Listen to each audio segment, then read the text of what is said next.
Hi guys, and welcome to All About the Philippines. Now today we're going to talk about how much it would cost me to live in the Philippines. So when I say me, I mean me and my wife if we were to ever retire and go to the Philippines.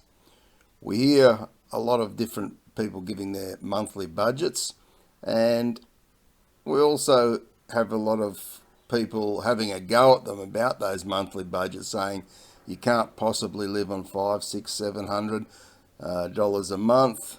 That's US dollars a month, and you can't possibly live on anything under 1,500 US dollars a month. Well, that depends on the person and what they want.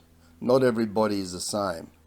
Different people want different things when they go to the Philippines to live. So, what's your budget? That's the question. There is no right or wrong, because the lifestyle you want to lead is entirely your own choice.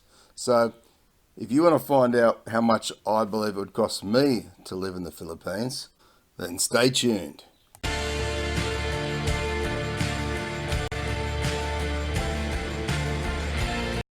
Now, in giving what I believe my monthly budget in the Philippines would be, I want to point out that I'm an older guy, so I don't want to be going to the nightclubs. I don't want to be going to pubs all the time and having a drink. Really, I don't drink at all. So I live a very basic, quiet life, and that's how I would do it in the Philippines as well. So that's, of course, going to cut down on my expenses.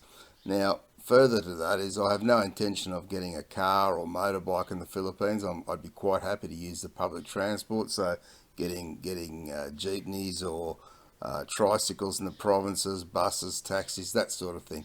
I wouldn't be interested in purchasing a car and driving around. So, of course, leading that type of lifestyle, it cuts down on my monthly expenses.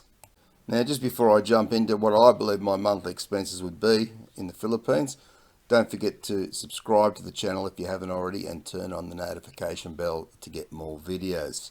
Now, this monthly budget that I've worked out is, of course, in Australian dollars, because that's where I come from, Australia. But at the end of the video, I will convert the overall amount with Australian dollars as well as US dollars. And you've got to remember, this is for two people I'm budgeting for, not one person. So here we go. So this is what I've worked out, guys. So first up, you're going to need insurance. Now, insurance is a must when you go to the Philippines. I know they have health insurance now, and I believe that is fairly cheap, 2,000 or 3,000 pesos a year or something. I'm not 100% sure on that. You guys would be able to tell me more on that, but I also believe it's not as comprehensive as one would need if you had moved to the Philippines in case of major operations. So I've done some research here in Australia, and I've found very good health insurance, which runs for 12 months for around $1,000 Australian per year for two people. Now that's quite a lot cheaper than I ever thought it would be. So that works out about $80 a month, and I believe that was through Budget Direct Insurance here in Australia. Now let me say that insurance is very important when you go to the Philippines. You should never go to the Philippines without it, whether you're going to live there or whether you're going just for a vacation. It is so important. Otherwise, you could end up being out of pocket many thousands of dollars if something happened. Get hit by a bus, car, whatever in the Philippines, which is very possible if you've been there and you've seen the traffic, or if you just get sick and you end up in hospital. It can cost you a lot of money if you don't have proper, fully comprehensive insurance. Now, the next thing I've budgeted for is electricity. So we've allowed about 100 Australian dollars per month for electricity in the province, and I believe it would run around about that, maybe a little bit less. So a lot of those figures I've given are also maybe a little bit inflated, but I'd rather be over than under. Now, food in the Philippines, so in the province area, we would generally be buying a lot of stuff from the markets and that sort of thing. So we've broken the food into two components. So the first one would be $100 a month for home cooking, so the stuff we cook at home, and also $100 a month for eating out. So if me and my wife wanted to go out to a restaurant every now and again, or even if Jollibee a few times a month, whatever the case may be, that would cover that as well. Then fares, so tricycle, buses, taxis, etc., around $50 Australian per month. Water, so you've got to have your own water. We can't be drinking the local water there, otherwise we're going to get quite sick. So we've allowed about $25 a month for water. Now you get those big jugs, and I think that's even inflated. We wouldn't probably even spend that because the big jugs there are pretty cheap. The next thing would be clothes, $35 a month average. So I've averaged that out over 12 months, what I think it would cost for 12 months, and then average it out. So around about $35 a month on average. Visa costs, so that includes leaving the Philippines every couple of years and coming back, as you have to under the conditions. And I worked that out around about $20 a month, so that'll get you your visa costs, plus it'll get you an aeroplane ticket over to Hong Kong and back, that sort of thing. Internet, we've worked out around $60 a month. I'm not 100% sure what the internet to connect it in the province where I am, how much that is, but I believe it would be around about the $60 a month mark, give or take. Mobile or cell phone credit, so $60 a month for two people. So my wife would have a phone, I would have a phone, and it's around $30 a month in credit for each of us. The next thing would be household items, so $30 a month for household items. So they're things like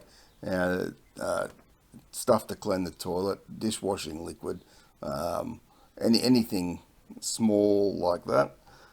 Special occasions like birthdays, Christmases, anniversaries for all the family. So you've got a bit of a larger family now, and those things are going to come up, and you might be expected to chuck in a couple of thousand pesos maybe for some food or whatever, or some gifts. So average that out around 30 a month.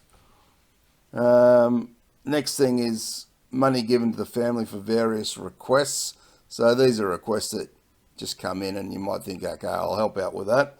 So that could average out around about 50 a month. Savings to travel around the Philippines. So yeah, of course, if you're going to be in the Philippines, you still want to explore it. What's the point living there if you can't see the Philippines? And, you know, like you do now when you visit, you'd like to have a bit of a look around. Well, I certainly would. So I worked that out around about $200 a month, which is around $2,400 a year. So that'll give you 2 or 3 times a year where you can actually go off and have a good time and enjoy yourself in the Philippines.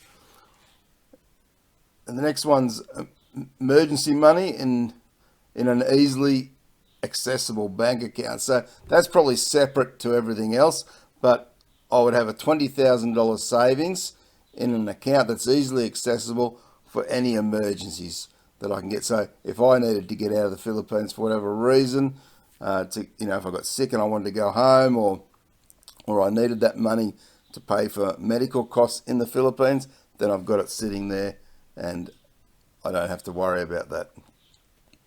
Dental and medical costs. So I've averaged that out around about $50 Australian per month. That might be a bit excessive when you go over a whole year, but it's better to be over than under, as I say. Miscellaneous, so things that I've forgotten about or might just crop up that I haven't, thought about. $100 a month, so that's about $1,200 a year.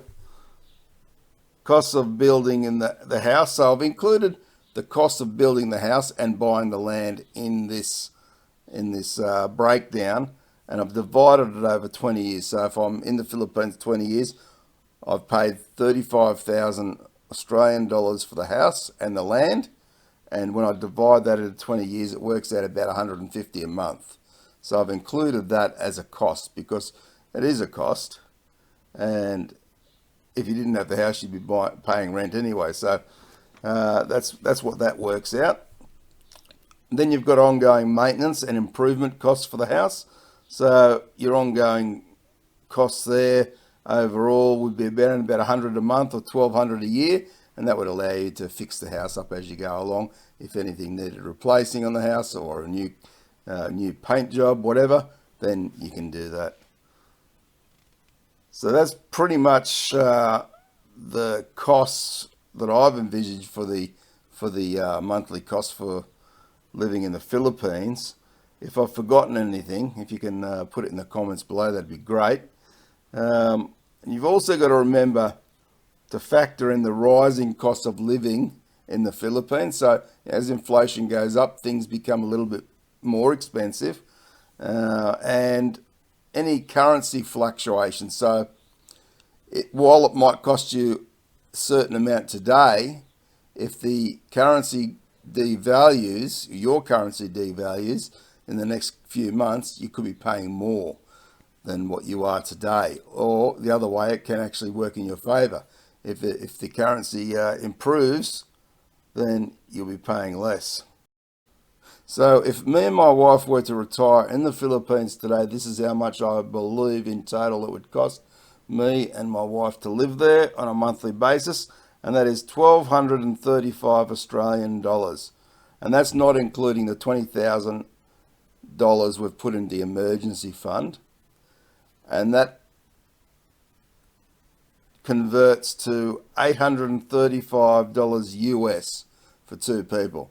Now, as I say, we're not big party goers. We're not drinking alcohol. We're not smoking cigarettes. We're not going to the pubs and going to the nightlife in the cities and all this sort of stuff. That's not our go.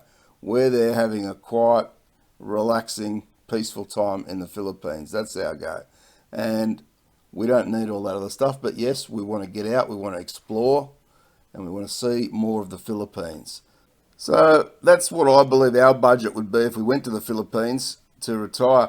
As I say, everyone's got a different point of view depending on what they view as a comfortable life or the life they want in the Philippines. Some people want a more full-on Western lifestyle. Well, if that's what they want, good luck to them. But yeah, you're going to be paying $2,500 a month. But if that's your ticket, that's all good. Go ahead and do that. But for me, it's not the case. I wouldn't be leaving Australia if I wanted to live a fully Western lifestyle in the Philippines. I'd just stay here. So I don't get when people say, they spend $2,500–3,000 a month to live in the Philippines. Well, that's about what I spend here. So why would I go if that's what I wanted, that sort of lifestyle? So anyway, guys, that's the video for the day. So don't forget to leave your comments below, but be respectful, of course. Share the video around with all your networks. Subscribe to the channel if you haven't already, and turn on the notification bell. And of course, give it a big thumbs up if you enjoyed the video. Thanks very much for watching, guys. I appreciate your support. Take care, and bye for now.